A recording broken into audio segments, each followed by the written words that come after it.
All right, everybody, welcome back to Bean Snowball, 5th episode of Bean Talk. Obviously, we're finally getting into the swing of this series. Get you with that momentum that we already got used to. So let's just get started. Got 4 topics. Hopefully, we can actually keep it into the restraints that we would like to. So Christian, I guess let's just get this thing started. Yeah, so starting off with one of our news topics for today for Bean Talk, it's the coach's situation on who's probably going to get fired soon. We got a couple that we discussed. So in the mix, Bill Belichick already is today with the Patriots coming to a close. Ron Rivera, that was very expected after probably week 5, and then Ron Rivera's tenure with the Commanders.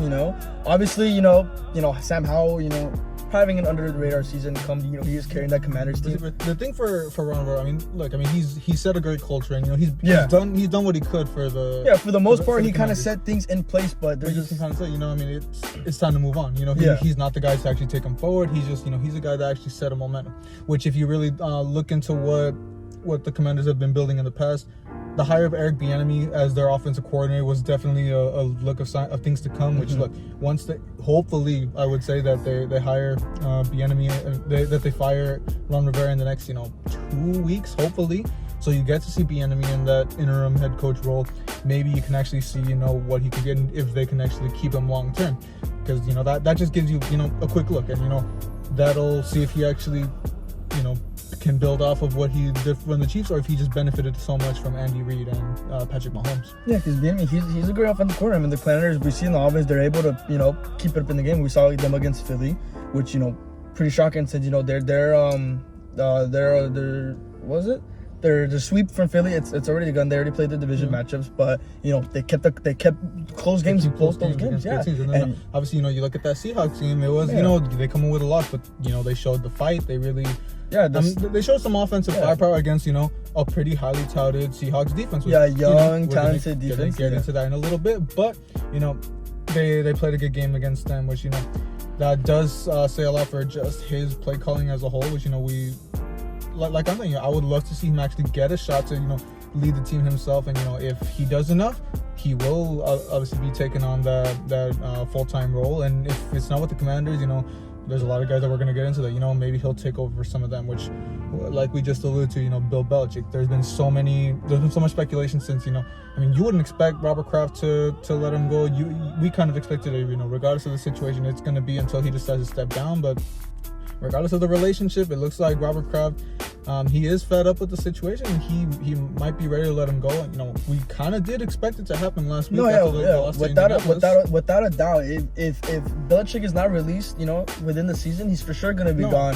And the offseason, without a doubt, Belichick's tenure, it's gone. But you would expect it, because the one thing, probably, for his legacy and everything, you would expect them to want to at least not fire him throughout the middle of the season. Maybe at least let him finish off on his terms. But see if he can either finish. Either he can finish strong, which it could still be in the mix. But with Mac Jones, with this situation, and then just the whole team around, I really expect it. And then another coach that was probably up there, that's been a while, Brandon Staley. Of course, that's one big thing. Even though the Chargers are kind of they're still living up to somewhat of the potential they're expected to. Yeah, they're there. You expect so much more from them, and you really see Brandon Staley, his little schemes, his analytics takes, that's always been the thing. Analytics has been growing in the league. When to go for it on 4th down. He's kind of blown that way out of proportion, and because so much of those decisions that he's made, he's really cost the Chargers a lot. And not even him and Kellen Moore, both of them with the offense. It's not gonna look. That's exactly. Look, Kellen Moore's been with us. It was 2018 as a coordinator. Don't get me wrong. He's a nice, great, young offensive mind. But when it comes to important situations, he just blows it. We saw what last year with Kellen Moore. His play calling ability towards the end of the season, it was just not cutting it. Too many curl routes. He wasn't getting CD Moore open. Our receivers, they just weren't doing anything. Same with McCarthy. He has a great offensive mind as well. With him taking over play calling this season, it's great. Which I'll talk. That's something for related. But Kellen Moore, when we released him and picked up by the Chargers, you kind of expect. We saw their offense. They're able to put up numbers. they're able to put up numbers, but when they're really in clutch time situations, they just can't do it at all. And obviously, you could put some of the blame on the defense, and then Herbo's clutch ability. That's the thing. One you see Herbert, one you see Kellen Moore's probably stale offensive play calling that really gets to the main of it. Which offensive struggles you can put on Kellen Moore. It's Brandon Staley was hired for his defensive mind, and even you look at that, Staley's defense has been pretty mid. They had some little resilient performances recently, but at the end of the day, with the names that they got, they really haven't been living up to the potential. And he made his name for the number one defense that he had when he was with the Rams. And now you can really see he's definitely run his course, and you would probably expect him to be on his way out. And of course, just one last name to throw in there, which we don't expect him to go, but he really should be on his way out, is Arthur Smith of the Falcons, which from the start, it's not a hire that anyone was too big on. It kind of just seemed like a little under the radar hire, and it's just been a pool of mediocrity for the Falcons. I'm sure last year it was even worse than mediocrity, but he seems to be clueless at times. It's somewhat of the situation that the Lions had, that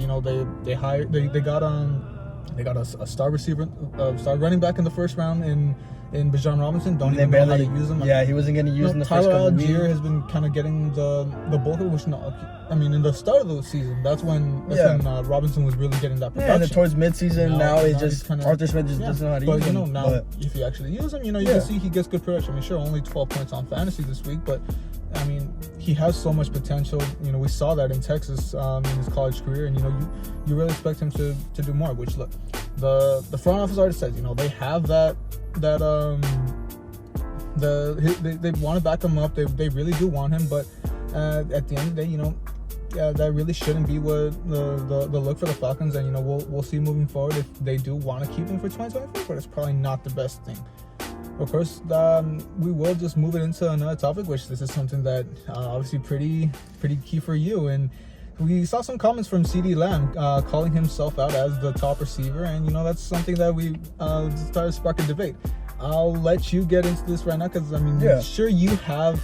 This is, he's your receiver, top receiver. We'll let you get into this first. Yeah, obviously, how the media does. They love changing the narrative. They love twisting it. Sure, claiming he's the best receiver. He could have meant that in the literal way, but obviously, with having these explosive games, you would expect that confidence. You get that confidence. You start building an ego. There's a lot of there's a lot, but with CeeDee Lamb, sure, I wouldn't say ego, since CeeDee Lamb to a certain level. Yeah, at a certain level, I wouldn't say he's ego building. I feel like it's a more confidence level, because he is. You could argue it. You could argue he could be the top receiver in the league when you guys got like AJ Brown. But I think to the main one, Tyreek far and above top receiver in the league. Tyreek, AJ. It's blasphemous to even say that he's to that level. And then sure, I know you say the narrative that he's not playing right now, but Justin Jefferson, he's still up there, and I get what you say, but we're talking about right now this season, of course, because when Jefferson come back, he's gonna be back up there. Right back. He's gonna be back. That I'm not gonna disagree with you. Jefferson, he is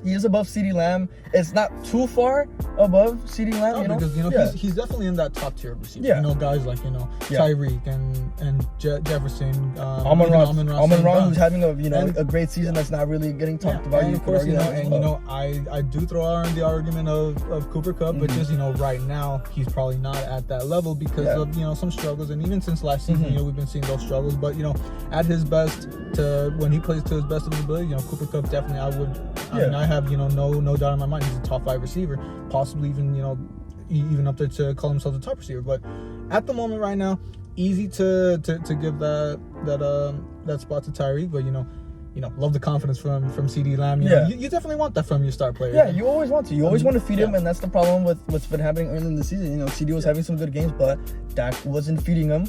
And obviously, instead of instead of CD, being a diva and this and that, Dak knew. He's like, damn, I gotta start feeding my number 1 threat. And obviously with Richard Sherman's comments, early in the season saying that he wasn't a real receiver one, CD took that hard. Look at him now, balling out. And that's what I really love about CD. He's humble. He doesn't always have to bitch to Dak that like, I want the ball. Like, Dak knows. Dak knows it.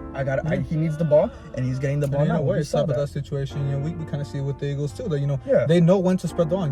Sometimes it's going to be AJ Brown as the number 1. Sometimes it's going to be Devontae as the number 1. But they kind of, you don't even see an eagle with them either. Yeah. Jalen kind of knows when to spread it. On Obviously, certain games, AJ in the beginning, he was having a little tantrum we about not getting the ball. We saw the Vikings game, and Yeah. that's kind of when something clicked in this Eagles team. That AJ Brown was upset that he wasn't getting the production, but Devontae was he had the hot hand, so you go with him. Then you look at the Rams game. AJ Brown was going phenomenal, and Devontae Smith had no targets until the fourth quarter. So it comes down to play calling like this, and obviously the Cowboys, it started out maybe they weren't involving CD as much as they probably should, but obviously now in the season you've seen what's he putting. He's basically averaging 30 on fantasy.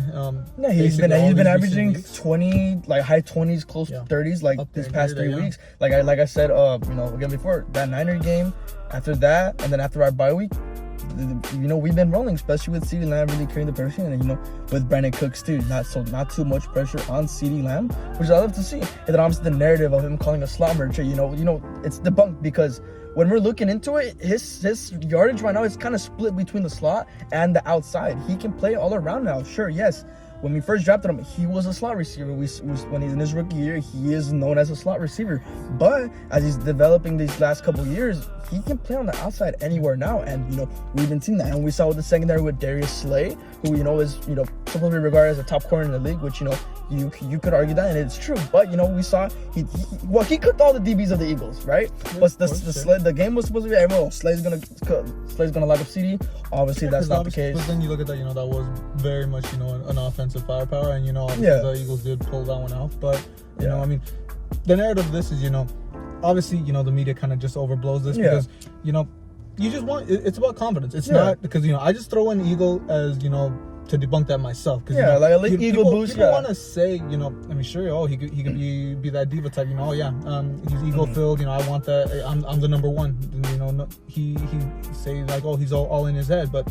It's all about being confident in yourself, and it's the confidence boost. That's what I like about I mean that's basically that's a great thing about him, and it shows good signs for the Cowboys moving forward. We will see. I mean they're definitely firing on all cylinders, but we will just wait and see how that moves forward. Especially with the Carolina game next. JC Horn did get activated, so I would expect them to get the cover on CD. So CD is gonna have a great corner on him. If he was able to do it against Slay, I'm pretty sure he'll be able to do it with JC, who's a very underrated corner, but he is coming off the injury, so he could be a little bunk boy. That's really another matchup to really look at.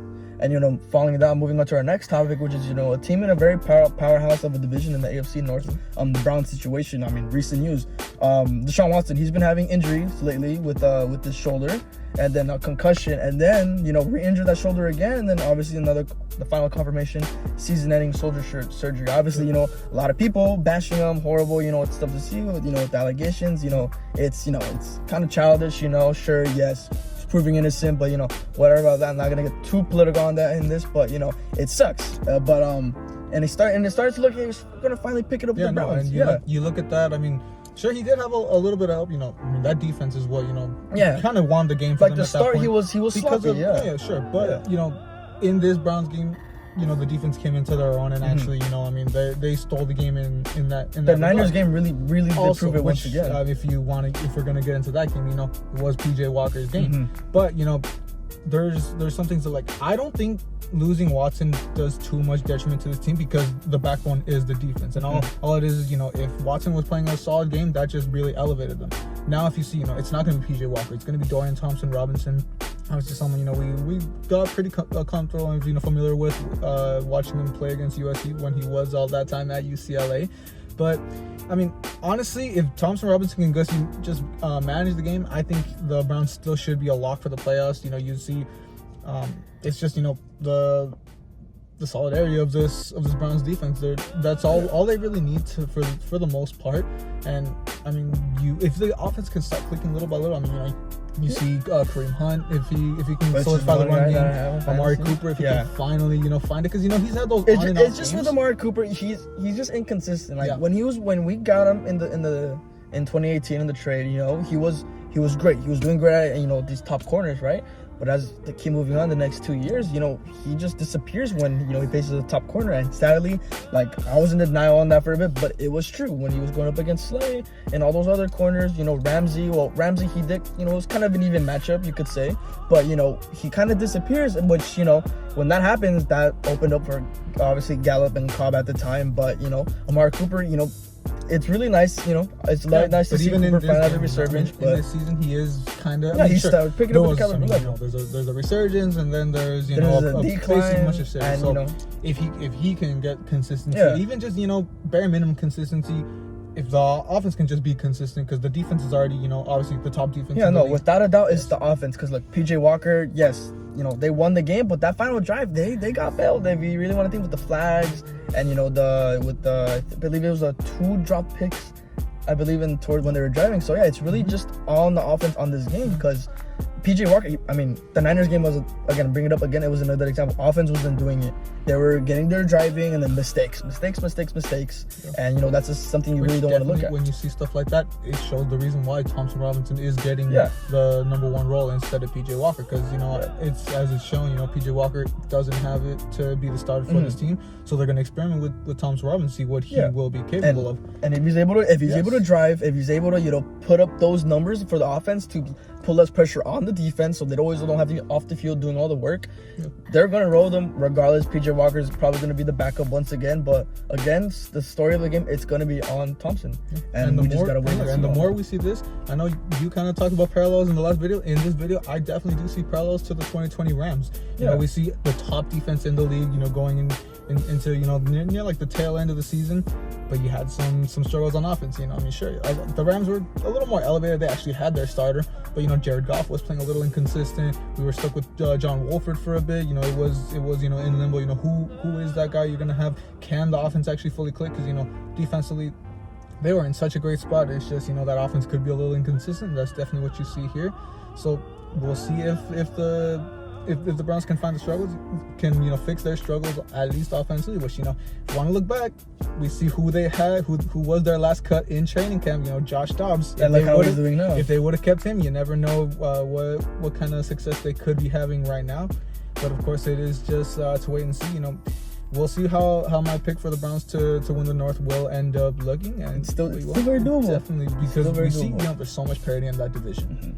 But of course, we will move into our final topic, which is my NFC West rival in the Seattle Seahawks, which, you know, obviously, you know, they're playing my Rams. It's a rematch of Week 1. We got pretty into it in the recap video, but you know, they're definitely coming into some struggles as of late. You know, we saw that pretty horrendous loss to the Ravens, and now a game that, you know, definitely gave you a lot of alarms with their defense against the Commanders, which, sure, you know, they did get bailed, but I guess you could say a pretty solid game-winning drive by Geno, and by, you know, a phenomenal catch by DK to set them up into field goal range. But, I mean, apart from that one drive, you know, they looked really stale, and they looked like, you know, I mean, it goes back to that narrative that I keep saying that, you know, Geno kind of did look like that one-year wonder. And, you know, how consistent can this actually be? You know, how serviceable will this be moving forward? You know, I'm really starting to worry about, you know, how are their playoff chances? Not even just because of my bias. I just genuinely do believe. No, yeah, you're correct in that standpoint, because look, their defense, it's young. There's a lot of talent. I wouldn't label it as a Legion of Boom 2.0. It's still a lot to go from there. You would say that a lot. Yeah, I would say that a lot, but we're really looking, you know, there's still a lot of young guys. You know, I could push that narrative a bit, but realistically, you know, they have the potential for that, but they're young. But the thing is, if Geno's with this lack of consistency, and he's putting that pressure on the defense, like, again, like the Jets and the Browns, you know, both the quarterbacks and now PJ Walker, you know, their defense was carrying the load, and that's why the Jets were kind of mostly in the game today, in most games this season. It was because of their defense. Same with the Seahawks, their defense, it does it for the most part. When you have guys like Witherspoon, you know, that he has a great shot at the defensive year, the defensive rookie of the year race, and, you know, another guy like Tariq Woolen, who was a cornerback that, you know, he was last year he was great. You know, he was I believe he was my pick. He was my pick, which, you know, I argue that, but yeah, he's a lot of good guys, and then a lot of good guys on that defensive line position as well. But, you know, with Geno Smith, like, sure, yeah, he had the resurgence last season, but this season, like, I still had him going to playoffs. I had him going 10-7. You know, for the most part, it's looking really realistic that it could happen, right? But, you know, from the looks from the beginning, they're doing well, but Geno Smith, he's just not cutting it. That whole offense is just not going. Like DK Metcalf's been having a horrible year this year. Tyler Lockett, he's having great games there and there, but usually gets locked up towards the end of that. We saw in the Rams game, Lockett was going off, gets locked up immediately, and I wouldn't say going off. It was definitely let's just say it was just drive, it was just going great. Yeah. It was going great for the most part, and then mostly towards the end of the game, he just disappears. And with Kenneth Walker as well, that run game. Oh, he's been in this situation, the run game's not helping at all, especially to open up the we pass saw game. all that. I mean, I remember even for Dyson, I was really big on trying to get Kenneth Walker as a whole. Last season, his rookie year, phenomenal. You saw a lot of potential with him. Now this year, he's kind of gone ghost. We even see Charbonnet kind of getting a lot more of the production, which we'll see how much that can be serviceable. But just offensively, it's the struggles we see. Which sure, I will go back to that Browns game, which I expected the Browns to pull out. And hey, Geno Smith, I will say, he clutched up and he won against the top defense, which that is definitely a sign that, like you said, it's definitely very attainable to see the Seahawks can make the playoffs and see how far they can go. Geno's still over. It also just comes down to looking that defense, you can't look too much into that because look who they were playing, as we just talked about, PJ Walker. And it's just because of the a game against PJ Walker, against Sam Howell, who sure he is having that resurgence. He's having Sam Howell alone. He's looking great. Don't get me wrong. He is the backbone of that offense, and he's the reason why they're able to keep him games. And he is leading in. I believe he is leading in passing yards. Most of their you can't really make the argument that it's garbage time because the Commanders they've been in pretty close games, especially against top teams. So Sam Howell, he's underrated, especially I'm not gonna have my bias just because rivals, but he is doing great for the most part. It's just the team of the Commanders. Little conversation we've had. He's definitely starting to look like the franchise player. But obviously getting back on the topic, it's stuff like that, which, sure, we do have our praise for Howell, but at the end of the day, you would expect so much more from that. Yeah, like earlier, I did think, if he was in the right for the cup, like the one or two bad games that he kind of had, I have my takes that, if Howell can't be the answer, but, obviously, as I'm going week by week, looking more into with the coaching and the players he has around him, he's, once again, he kind of proved me wrong in a bit way. He's doing great. He's really doing great, but, coaching and then in the games he's playing up against, and then looking at the Seahawks team, how can that defense produce if they actually play against top tier quarterback like the Ravens, with how Lamar Jackson really stampeding through that defense. If we're going to be honest here, as I know you love to see some games, see that's going to be the big game to depict. I definitely see this Rams game to be a big depiction on can the Seahawks actually make the playoffs. We see they're going up against pretty much a very struggling Rams offense. They're finally getting Matt Stafford back from injury, so I mean, you're getting Matt Stafford. I believe we're getting Kyron Williams, so we'll see if the defense can go up against, I would say, a pretty solid offense. It's, obviously our defense that kind of turns into, your defense, it starts off, it looks good for the most part in most games from, how they were doing. There's always, but then they start the flags, the inconsistency. I would say, at least for the corners, we have kind of fixed a little bit with, of course, Darion Kendrick being lowered back to the third spot, which is good to see. That spot. Yes. And so I just think, if we actually look at this, it all depends on how Geno can go against this, his second game against this Rams defense. We'll see how much, the 10 games since have progressed him.